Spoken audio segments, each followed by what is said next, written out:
ফাল্গুন ভালোবাসা দিবস আর ২১শে ফেব্রুয়ারিকে ঘিরে সারা দেশে বেড়েছে ফুলের চাহিদা। ব্যস্ত সময় পার করছেন চাষিরা। যশোরের গদখালিতে ফুলের চাহিদার তুলনায় দাম না পেয়ে হতাশ চাষিরা। গোলাপ গেল বছর ২৫ থেকে ৩০ টাকা পিস বিক্রি হলেও এবছর বিক্রি হচ্ছে ১.৫ টাকা থেকে সর্বোচ্চ ৪ টাকা পর্যন্ত। অন্য ফুলেরও একই অবস্থা। হঠাৎ গরম পড়ছে, তার কারণে ফুলের আমদানি বেশি, ফুল ফুটছে বেশি, ফুলের আমদানি বেশি, যার কারণে ফুলের দামটা কম।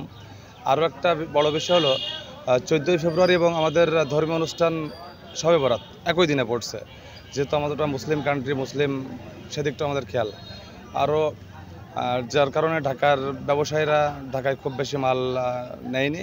ঝিনাইদহে যেন একদিন আগেই এসে গেছে বসন্ত। ফুলের দোকানে বেড়েছে তরুণ তরুণীদের ভিড়। মেয়েদের সাজসজ্জার মূল উপাদানই হচ্ছে ফুল। ফুল সৌন্দর্যকে বাড়িয়ে তোলে। সামনে যত 14 ফেব্রুয়ারি, এটা কিন্তু আরো বেশি বেড়ে উঠছে, কারণ এখন সব কাপলরা বাইরে বের হয়। মানিকগঞ্জে ফুলের বাজারে জমে উঠলেও চাষিদের অভিযোগ আশানুরূপ দাম না পাওয়ার। আর বিভিন্ন স্থান থেকে ফুল কিনতে এসে কম দাম পেয়ে স্বস্তি অনেকের। অন্যান্য বছরে ফুলটা বেশি 20 টাকা, 18 টাকা করে পাইকারি বেশি, আর এই বছরে সর্বোচ্চ মনে করেন যে 8 টাকা থেকে 9 টাকা মেলা বিক্রি হয়েছে। এবার যে ফুলের দাম আমার কাছে খুবই রিজনেবল মনে হচ্ছে, যে এখন এই 14 ফেব্রুয়ারির আগে মানিকগঞ্জ শহরে 20 টাকায় একটা লাল গোলাপ, আসলে এটা খুব টাফ। এদিকে চাঁপাইনবাবগঞ্জেও বেড়েছে বিক্রি।